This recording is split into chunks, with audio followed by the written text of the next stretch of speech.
একবার ড্রিমল্যান্ডিয়া নামের এক অদ্ভুত রাজ্যে লিলি নামে একটি কৌতূহলী ছোট্ট মেয়ে বাস করত। লিলির কল্পনায় ভরা হৃদয় এবং স্বপ্নে ভরা মন ছিল। তিনি তার বাড়ির কাছে মন্ত্রমুগ্ধ বন অন্বেষণ করতে পছন্দ করতেন, যেখানে জাদুকরী প্রাণীরা ঘুরে বেড়াত এবং পরীরা চাঁদের আলোতে নাচত। এক রৌদ্রোজ্জ্বল সকালে লিলি পান্নাসবুজ তৃণভূমির মধ্য দিয়ে যাওয়ার সময় তিনি একটি ঝকঝকে গোলাপি নুড়িতে হোঁচ খেয়েছিলেন। কৌতূহলী হয়ে তিনি এটি তুলে নিলেন এবং তার হাতে একটি অদ্ভুত উষ্ণতা অনুভব করলেন।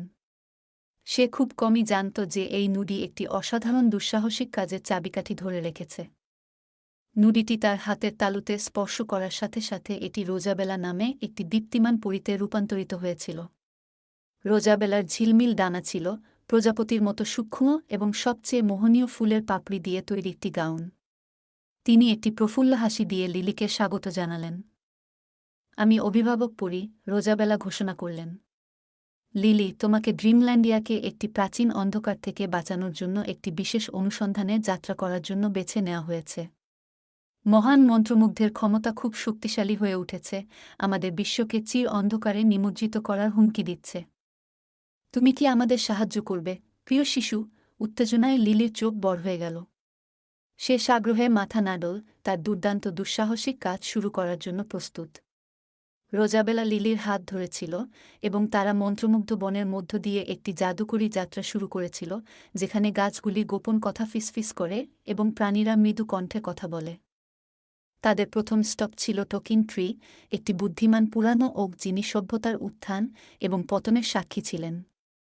একটি গভীর কণ্ঠে গাছটি মহান মন্ত্রমুগ্ধের দুর্বলতা সম্পর্কে মূল্যবান জ্ঞান ভাগ করে নিল।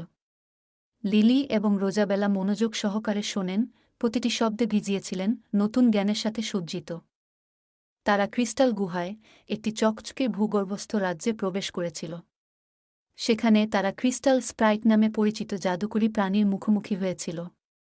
এই সূক্ষ্ম প্রাণীদের গ্রেট মন্ত্রমুগ্ধের অন্ধকার মন্ত্রগুলিকে দুর্বল করার ক্ষমতা ছিল। ক্রিস্টাল স্প্রাইটস লিলিকে তাদের জাদু সম্বলিত একটি দুল উপহার দিয়েছিল, যা তাকে তার যাত্রা জুড়ে রক্ষা করবে। পরে লিলি এবং রোজাবেলা আলোকিত হ্রদে ভ্রমণ করেছিলেন, একটি জলের দেহ যা রংধনু রঙে ঝলমল করে। জল নিরাময় এবং পুনরুদ্ধার করার ক্ষমতা রাখে।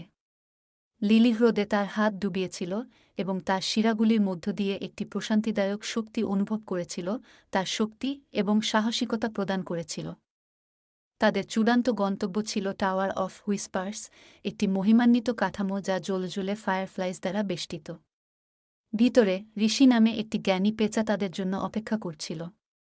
তিনি লিলিকে একটি জাদুকরী স্ক্রোল দিয়েছিলেন, যাতে একটি মন্ত্র রয়েছে যা মহান মন্ত্রমুগ্ধকে চিরতরে নির্বাসিত করতে পারে। লিলি শব্দগুলি সাবধানে মুখস্থ করেছিল, সঠিক মুহূর্তে সেগুলি ব্যবহার করার জন্য দৃঢ়প্রতিজ্ঞ। দুল, নিরাময় জল এবং মন্ত্রে সজ্জিত, লিলি এবং রোজাবেলা তার অন্ধকার দুর্গে মহান মন্ত্রমুগ্ধের মুখোমুখি হয়েছিল। যুদ্ধটি মারাত্মক ছিল, কিন্তু লিলির সংকল্প এবং ড্রিমল্যান্ডিয়ার জাদুকরী প্রাণীদের সম্মিলিত শক্তি অন্ধকারের চেয়ে শক্তিশালী প্রমাণিত হয়েছিল। তার হাতের ঢেউ এবং হৃদয়গ্রাহী মন্ত্র দিয়ে লিলি মহান মন্ত্রমুগ্ধকে তাড়িয়ে দিয়েছিল, রাজ্যকে তার হাত থেকে মুক্ত করেছিল।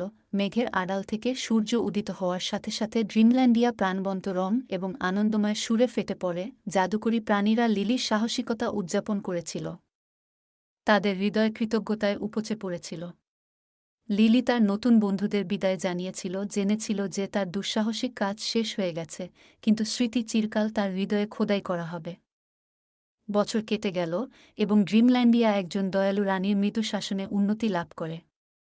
লিলি এখন একজন জ্ঞানী এবং প্রিয় শাসক, ভবিষ্যৎ প্রজন্মকে কল্পনার শক্তি, সাহসিকতা এবং প্রতিটি হৃদয়ের মধ্যে থাকা মুগ্ধতা রক্ষা করার গুরুত্ব সম্পর্কে শিখিয়েছিলেন, এবং তাই ড্রিমল্যান্ডিয়ার শিশুরা স্বপ্ন দেখতে, খেলা করতে এবং তাদের ঘিরে থাকা জাদুতে বিশ্বাস করতে থাকে, নিশ্চিত করে যে রাজ্যটি চিরকাল আশা, বিস্ময় এবং অন্তহীন সম্ভাবনার আলোকবর্তিকা হয়ে থাকবে।